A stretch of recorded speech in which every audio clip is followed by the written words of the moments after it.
옛날 옛적 맑고 푸른 바다로 유명한 삼척이라는 작은 어촌 마을이 있었다. 이 마을은 한때 풍부한 어종, 자원으로 사람들의 생계를 책임졌으나 어느 날부터인가 바다의 무용인지 갑작스러운 풍랑과 파도로 인해 마을 사람들이 더 이상 바다에서 생계를 이어나가기 어려워졌다.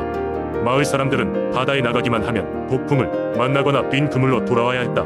이런 날들이 이어지자 마을 사람들은 하나둘씩 푸른 비탈을 떠나고 마을은 점점 황폐해져갔다. 마을의 노인은 사람들을 모아 말했다. 마을을 되살리기 위해서는 바다의 신을 진정시켜야 한다.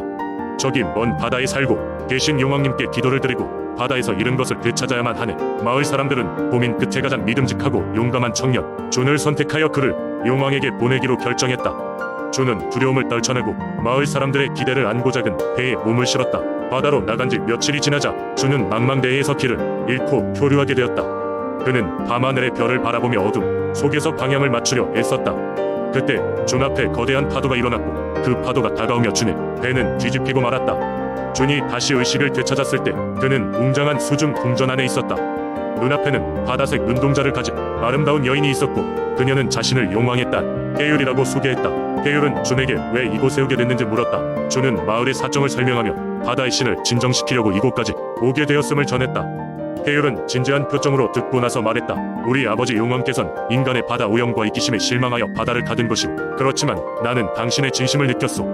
내가 아버지께 부탁드려 당신의 마을을 돕도록 하겠소. 당신에게는 시험이 필요할 것이오. 준은 그녀의 말에 따라 용왕이 정한 3가지 시험을 통과해야 했다. 첫째 시험은 용왕 일군인들을 물리치는 것이었고, 둘째는 넓은 바다에서 보물을 찾아오는 것이었다.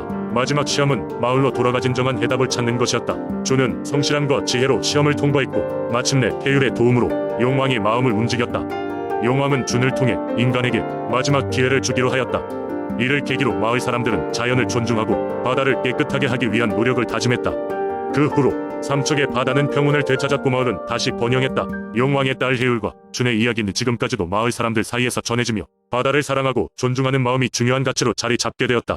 두 번째 이야기. 옛날 옛적 대한민국 강원도 횡성 땅에 얽힌 민속신앙의 이야기가 있다. 어느 작은 마을에는 모성들이 일손을 돕고 있는 어느 부유한 농부가 살고 있었다. 농부는 많은 땅을 소유하고 있었으나 그의 성격은 인색하고 욕심이 많아 항상 이익을 최대화하기 위해 머슴들을 힘겹게 일하게 만들었다. 가을이 되어 오곡이 알맞게 익어갈 무렵 농부는 추수를 시작했다. 그는 추수를 서둘러 끝내기 위해 야박하게 머슴들을 채근하였고 무리한 노동으로 인해 머슴들은 지쳐갔다. 이를 본 지나가는 행인이 안타까운 마음에 머슴들이 쉬어야 하지 않소? 라고 충고했지만 농부는 귓등으로도 듣지 않고 오히려 한시라도 빨리 끝내야 다음 해도 이만큼 먹고 살 수 있지 않겠소? 라고 말한 뒤 이에 더욱 박차를 가하게 했다. 그러던 어느 날 머슴 중 한 명이 너무나도 힘든 나머지 잠깐 쉴 곳을 찾아 산 아래 작은 바위에 기대어 있었다. 잠든 사이에 꿈속에서 두꺼비 형상의 바위가 그 앞에 나타났다. 두꺼비 바위는 온화하고 친절한 목소리로 머슴들이여, 이 고갯 마루 위에는 나의 은혜로운 기운이 흐르고 있지. 당신들의 굳은 삶을 조금이라도 덜어주고자 마음을 내었으니 당신들이 앞으로 잘 살기를 바란다라고 말했다. 깨어난 머슴은 나머지 동료들에게 이야기를 전했고 이는 순식간에 마을 곳곳으로 퍼져나갔다. 소문은 농부의 귀에도 들어갔다. 처음에 농부는 이 이야기를 미신에 불과하다며 웃어넘겼지만 이후에 이유 없이 자신의 건강이 나빠지고 농사가 언젠가부터 잘 되지 않았다는 말을 주변에서 듣고는 괴로웠다. 농부는 머슴들의 노동 환경을 개선하고 대우를 높이며 자신이 저지른 나쁜 행위를 반성하기 시작했다. 더욱이 그는 머슴들이 쉬는 날들을 정해주고 돌아올 수 있는 대우를 약속했다. 머슴들은 농부가 변한 모습을 보고 기뻐하며 두꺼비 바위 위에서 함께 기원을 드리고 감사하는 시간을 가졌다. 이 이야기를 통해 마을 사람들은 두꺼비 바위가 품은 기운이 머슴들과 농부를 일깨워준 것이라 믿게 되었고 근심과 걱정이 있을 때는 머슴 고개로 향해 마음의 위안을 찾곤 했다. 이후로도 마을에서는 이 전설을 들려주며 서로의 고충을 나누고 기운을 돋우는 계기로 삼게 되었다. 그래서 지금도 머슴과 두꺼비 바위 이야기는 횡성의 전설로 전해 내려오고 있다. 세 번째 이야기. 옛날 충주 지역이 아직 작은 마을이었을 때 마을 사람들은 주변 자연 환경과 조화를 이루며 소박하고 평화롭게 살아가고 있었다. 하지만 이들에겐 늘 한 가지 걱정거리가 있었다. 매년 봄이 되면 키 큰 산 너머로부터 쏟아지는 물폭풍우와 강행하는 홍수였다. 많은 농작물이 물에 잠기고 마을 사람들은 매년 큰 고생을 하며 겨우겨우 고난을 헤쳐나가곤 했다. 이렇게 어려움 속에 살아가던 어느 날 밤 한 마을 노인이 꿈을 꾸게 되었다. 그 꿈 속에는 청룡이 나타나 물결을 타고 유유히 날아오르고 있었는데 청룡은 노인에게 다가와 예언처럼 말했다. 내가 이 마을을 지켜주겠다.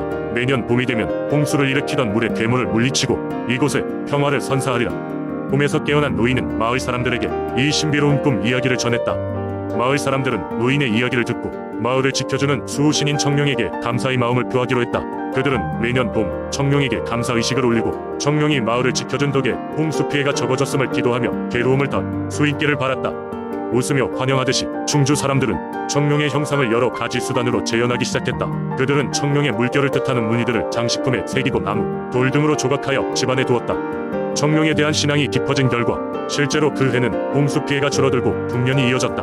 마을 주민들은 청룡의 존재를 더 강하게 믿게 되었고 이는 마을 공동체 의화합과 번영으로 이어졌다. 세월이 흘러 누군가는 이 믿음을 전설이라고 했지만 충주 사람들의 가슴에 청룡은 여전히 잊혀지지 않는 수호신으로 자리 잡고 있었다. 이 이야기는 단순히 홍수를 방지하려는 소망을 넘어서 이웃과 자연과 조화를 이루며 살아가고자 했던 조상들의 열망을 담고 있다. 오늘날까지도 충주를 찾는 많은 사람들은 그 부장의 전설을 흥미롭게 듣고 옛 전설에 감명받아 청룡을 상징하는 조형물이나 그림을 보며 그 옛날 사람들이 느꼈을 안도감과 감사함을 상상해 보기도 한다. 충주는 그런 청룡의 전설과 함께 그들의 슬기로운 삶의 지혜와 자연에 대한 경외심을 후세에게 전달하고 있는 것이다. 네 번째 이야기. 한반도의 남부에 위치한 태백은 아름다운 자연 경관과 더불어 수많은 전설과 민속 신앙으로 유명한 지역이다. 그 중에서도 가장 흥미로운 이야기 중 하나는 태백산을 지키는 뱀신과 지혜로운 소녀의 이야기다. 먼 옛날 태백산은 사람들에게 신성한 산으로 여겨졌다. 주민들은 이 산에 거대한 뱀신이 살고 있다고 믿었고 그 뱀신은 마을 사람들의 안전을 지켜주는 수호신 역할을 했다. 그러나 뱀신의 성격은 변덕스러웠고 때때로는 사람들에게 갑작스러운 시험을 주기도 했다. 어느 해였으려나 태백산 기슭에 위치한 작은 마을에 심각한 가뭄이 찾아왔다. 땅은 점점 메말라갔고 마을 사람들의 걱정은 날로 커져만 갔다. 그들은 뱀신에게 비를 내려달라고 간청하기로 결정했다. 그래서 촌장은 마을을 대표해 가장 지혜롭고 용감하다고 소문난 소녀를 뱀신에게 보내기로 했다. 그녀의 이름은 아라였다. 아라는 준비를 마치고 태백산을 오르기 시작했다. 그녀는 뱀신에게 바칠 선물로 쌀과 향초 그리고 정성껏 만든 비단을 준비했다. 산을 오르는 길은 험난했지만 아라는 포기하지 않고 계속 걸어갔다. 드디어 산 정상에 도착하자 마치 그녀를 기다리고 있었다는 듯이 실루엣이 나타났다. 그것은 바로 뱀신이었다. 거대한 몸체와 빛나는 비늘을 자랑하는 뱀신은 무서운 위용으로 아라 앞에 서 있었다. 그러나 아라는 두려움 없이 뱀신에게 다가갔다. 그녀는 가져온 선물을 바친 뒤 마을이 처한 어려움을 이야기하고 도와줄 것을 부탁했다. 뱀신은 잠시 침묵을 지키더니 깊은 목소리로 말했다. 내가 이 산에 올라온 용기에는 감탄했다. 하지만 널 시험해 보아야겠다. 내 세 가지 질문에 답할 수 있다면 너희 마을에 비를 내려주겠다. 첫 번째 질문은 삶과 죽음의 의미에 대한 것이었다. 아라는 주저하지 않고 대답했다. 삶은 죽음을 향한 여정일 뿐. 그러나 그 여정 속에서 우리는 의미를 찾고 사랑을 나눈다. 죽음은 끝이 아니라 새로운 시작일 수 있다. 뱀신은 만족한 듯 고개를 끄덕였다. 두 번째 질문은 인간의 진정한 행복에 대한 것이었다. 이번에도 아라는 주저하지 않았다. 진정한 행복은 외부에 있는 것이 아니라 우리의 마음속에 있다. 스스로에게 만족하고 주변과 조화를 이루며 살아갈 때 우리는 진정 행복해진다. 뱀신은 다시 한번 고개를 끄덕였다. 마지막 질문은 자신의 두려움을 어떻게 극복할 수 있는지에 관한 것이었다. 아라는 잠시 생각에 잠겼다가 말했다. 두려움은 누구에게나 있다. 하지만 그것을 부정하거나 도망치려 하기보다는 마주하여 이해하고 극복하는 것이 중요하다. 두려움을 친구로 삼는 날엔 그 어떤 것도 우릴 막을 수 없다. 뱀신은 깊은 미소를 지으며 말했다. 너는 정말로 지혜롭구나. 너희 마을에 비를 내려주겠다. 그의 말이 끝나자마자 구름이 몰려오고 마침내 시원한 비가 내리기 시작했다. 아라는 감사의 인사를 전하고 기쁜 마음으로 마을로 돌아왔다. 마을 사람들은 아라를 환영하며 뱀신에게 다시 한번 감사의 마음을 전했다. 이후로도 사람들은 태백산을 더욱 신성하게 여기며 뱀신에게 정성을 다해 제를 올렸다. 아라는 그 이후로도 태백산을 여러 번 찾아가 뱀신과 교감하며 마을의 수호자가 되었다고 전해진다. 이 이야기는 세대를 거쳐 전해 내려오며 태백의 전설로 자리 잡았다.